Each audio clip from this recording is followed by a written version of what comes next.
ನಮಸ್ಕಾರ ಸ್ನೇಹಿತರೆ. ಜಿಂಬಾಬ್ವೆ ವಿರುದ್ಧದ 4ನೇ ಟಿ20 ಪಂದ್ಯವನ್ನ ಗೆಲ್ಲಿಸಿಕೊಟ್ಟ ಬಳಿಕ ಮ್ಯಾನ್ ಆಫ್ ದಿ ಮ್ಯಾಚ್ ಆಗಿ ಅತ್ತರು ಯಶಸ್ವಿ ಜೈಸ್ವಾಲ್. ಬಳಿಕ ಕೊಹ್ಲಿ ಹಾಗೂ ರೋಹಿತ್ ರವರ ಬಗ್ಗೆ ಹೇಳಿದ್ದನ್ನ ಕೇಳಿದರೆ ನೀವು ಕೂಡ ಸೆಲ್ಯೂಟ್ ಮಾಡ್ತೀರಾ. ಹಾಗಾದರೆ ಸುದ್ದಿಯ ಸಂಪೂರ್ಣ ಮಾಹಿತಿ ಏನು? ಅಷ್ಟಕ್ಕೂ ಜಿಂಬಾಬ್ವೆ ವಿರುದ್ಧದ 4ನೇ ಟಿ20 ಪಂದ್ಯವನ್ನ ಗೆದ್ದ ಬಳಿಕ ಯಶಸ್ವಿ ಜೈಸ್ವಾಲ್ ಹೇಳಿದ್ದೇನು ಗೊತ್ತಾ? ಹೀಗೆ ಇದರೆಲ್ಲದರ ಬಗ್ಗೆ ಇವತ್ತಿನ ಈ ಒಂದು ವಿಡಿಯೋದಲ್ಲಿ ತಿಳಿಸ್ಕೊಡ್ತಾ ಹೋಗ್ತೀನಿ. ಆದ್ದರಿಂದ ದಯವಿಟ್ಟು ಈ ವಿಡಿಯೋವನ್ನ ಕೊನೆವರೆಗೂ ನೋಡಿ ಸ್ನೇಹಿತರೆ. ಆದರೆ ಅದಕ್ಕಿಂತಲೂ ಮುನ್ನ ನೀವು ಕೂಡ ಯಶಸ್ವಿ ಜೈಸ್ವಾಲ್ ಅವರ ಅಪ್ಪಟ ಅಭಿಮಾನಿಗಳಾಗಿ ಈ ವಿಡಿಯೋವನ್ನ ನೋಡುತ್ತಿದ್ದರೆ ತಪ್ಪದೆ ಈ ಕೂಡಲೇ ಈ ವಿಡಿಯೋಗೊಂದು ಲೈಕ್ ಮಾಡಿ. ಹೌದು ಸ್ನೇಹಿತರೆ, ಹರಾರೆಯ ಸ್ಪೋರ್ಟ್ಸ್ ಕ್ಲಬ್ ಇಂಟರ್ನ್ಯಾಷನಲ್ ಮೈದಾನದಲ್ಲಿ ನಡೆದ ಭಾರತ ಮತ್ತು ಜಿಂಬಾಬ್ವೆ ನಡುವಿನ 4ನೇ ಟಿ20 ಪಂದ್ಯವನ್ನ ಟೀಂ ಇಂಡಿಯಾವು 10 ವಿಕೆಟ್ಗಳಿಂದ ಗೆದ್ದುಕೊಂಡಿದೆ. ಇದರೊಂದಿಗೆ ಇನ್ನೊಂದು ಪಂದ್ಯ ಬಾಕಿ ಇರುವಂತೆ ಸರಣಿಯನ್ನ ಕೈವಶಪಡಿಸಿಕೊಂಡಿದೆ ಸ್ನೇಹಿತರೆ. ಹೌದು, ಈ ಒಂದು ಪಂದ್ಯದಲ್ಲಿ ಟಾಸ್ ಗೆದ್ದಂತಹ ಟೀಂ ಇಂಡಿಯಾ ತಂಡದ ನಾಯಕ ಶುಭ್ಮನ್ ಗಿಲ್ ರವರು ಮೊದಲು ಬೌಲಿಂಗ್ ಮಾಡುವ ಆಯ್ಕೆಯನ್ನ ಆಯ್ದುಕೊಳ್ಳುತ್ತಾರೆ. ಅದರಂತೆ ಮೊದಲು ಬ್ಯಾಟಿಂಗ್ ಮಾಡಿದ ಜಿಂಬಾಬ್ವೆ ತಂಡವು ನಿಗದಿತ 20 ಓವರ್ಗಳಲ್ಲಿ 7 ವಿಕೆಟ್ ಕಳೆದುಕೊಂಡು 152 ರನ್ ಕಲೆ ಹಾಕಿತು. ತಂಡದ ಪರ ಸಿಕಂದರ್ ರಾಜಾ 28 ಎಸೆತಗಳಿಂದ 46 ರನ್ ಬಾರಿಸಿ ಗರಿಷ್ಠ ಸ್ಕೋರರ್ ಎನಿಸಿಕೊಂಡರು ಸ್ನೇಹಿತರೆ. ಇನ್ನು ಟೀಂ ಇಂಡಿಯಾ ತಂಡದ ಪರ Khaleel Ahmed 2 wicket ಕಬಳಿಸಿ ಮಿಂಚಿದರು.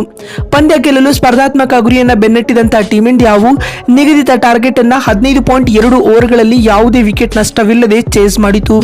Team India ತಂಡದ ಪರ ಯಶಸ್ವಿ ಜೈಸ್ವಾಲ್ 53 ಎಸೆತಗಳನ್ನು ಎದುರಿಸಿ 13 4 ಹಾಗೂ 2 ಸಿಕ್ಸರ್ಗಳೊಂದಿಗೆ ಅಜೇಯ 93 ರನ್ ಬಾರಿಸಿ ಕೇವಲ 7 ರನ್ಗಳಿಂದ ಶತಕ ವಂಚಿತರಾದರು. ಇನ್ನು ಇವರಿಗೆ ಸಾಥ್ ನೀಡಿದ ನಾಯಕ ಶುಭ್ಮನ್ ಗಿಲ್ 39 ಎಸೆತಗಳನ್ನು ಎದುರಿಸಿ ಅಜೇಯ 58 ರನ್ ಬಾರಿಸಿ ತಂಡದ ಗೆಲುವಿನಲ್ಲಿ ಮಹತ್ತರವಾದ ಪಾತ್ರ ನಿರ್ವಹಿಸಿದರು ಸ್ನೇಹಿತರೆ. ಇದರೊಂದಿಗೆ ಭಾರತ ತಂಡವು 4ನೇ ಟಿ20 ಪಂದ್ಯವನ್ನ 10 ವಿಕೆಟ್ಗಳಿಂದ ಗೆದ್ದುಕೊಳ್ಳುವ ಮೂಲಕ ಸರಣಿಯನ್ನ 3-1 ಅಂತರದಿಂದ ಗೆದ್ದುಕೊಂಡಿದೆ ಸ್ನೇಹಿತರೆ. ಮತ್ತು ಈ ಪಂದ್ಯದಲ್ಲಿ ಅಜೇಯ 93 ರನ್ ಬಾರಿಸಿದ ಯಶಸ್ವಿ ಜೈಸ್ವಾಲ್ ಅವರು ಪಂದ್ಯದ ಪುರುಷೋತ್ತಮ ಅವಾರ್ಡ್ ಬಾಚಿಕೊಂಡರು.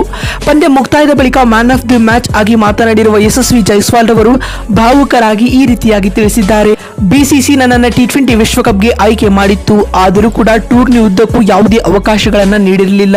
ಆದರೆ ಈಗ ಜಿಂಬಾಬ್ವೆ ವಿರುದ್ಧ ನಾನು ನನ್ನ ಲಯವನ್ನ ಕಂಡುಕೊಂಡಿರುವುದು ನನಗೆ ಆತ್ಮವಿಶ್ವಾಸವನ್ನ ಹೆಚ್ಚಿಸುತ್ತಿದೆ ಎಂದು ಜೈಸ್ವಾಲ್ ಹೇಳಿದ್ದಾರೆ. ಮತ್ತು ಮಾತು ಮುಂದುವರೆಸಿದ ಅವರು ಇಂದಿನ ಪಂದ್ಯದಲ್ಲಿ ಶುಭ್ಮನ್ ಗಿಲ್ ರವರು ಕೂಡ ಬ್ಯಾಟಿಂಗ್ ನಲ್ಲಿ ಉತ್ತಮವಾದ ಕೊಡುಗೆ ನೀಡಿದ್ದಾರೆ. ಅಲ್ಲದೆ ಅವರು ಕೂಡ ನನ್ನೊಂದಿಗೆ ಉತ್ತಮವಾದ ಪಾರ್ಟ್ನರ್ಶಿಪ್ ಹಂಚಿಕೊಂಡರು ಎಂದು ಜೈಸ್ವಾಲ್ ತಿಳಿಸಿದ್ದಾರೆ. ಮತ್ತು ಮಾತು ಮುಂದುವರೆಸಿದ ಅವರು ಕೊಹ್ಲಿ ಹಾಗೂ ರೋಹಿತ್ ರವರ ಎಕ್ಸ್ಪೀರಿಯನ್ಸ್ ನನಗೆ ಸಹಾಯ ಮಾಡಿತು ಎಂದು ಹೇಳುವ ಮೂಲಕ ದಿಗ್ಗಜರ ಬಗ್ಗೆ ಒಳ್ಳೆಯ ಒಪಿನಿಯನ್ ಅನ್ನ ಜೈಸ್ವಾಲ್ ನೀಡಿದ್ದಾರೆ. ಬಂಧುಗಳೇ, ನೋಡಿದ್ರಲ್ಲ ಸ್ನೇಹಿತರೆ, ಜಿಂಬಾಬ್ವೆ ವಿರುದ್ಧದ 4ನೇ ಟಿ20 ಪಂದ್ಯವನ್ನ ಗೆಲ್ಲಿಸಿಕೊಟ್ಟ ಬಳಿಕ ಮ್ಯಾನ್ ಆಫ್ ದಿ ಮ್ಯಾಚ್ ಆಗಿ ಯಶಸ್ವಿ ಜೈಸ್ವಾಲ್ ಹೇಳಿದ್ದೇನು ಅಂತ ತಿಳಿಸಿಕೊಡುವ ನಮ್ಮ ಈ ಪ್ರಯತ್ನ ನಿಮಗೆ ಇಷ್ಟವಾಗಿದ್ದಲ್ಲಿ ತಪ್ಪದೆ ಈ ಕೂಡಲೇ ಈ ವಿಡಿಯೋಗೊಂದು ಲೈಕ್ ಮಾಡಿ.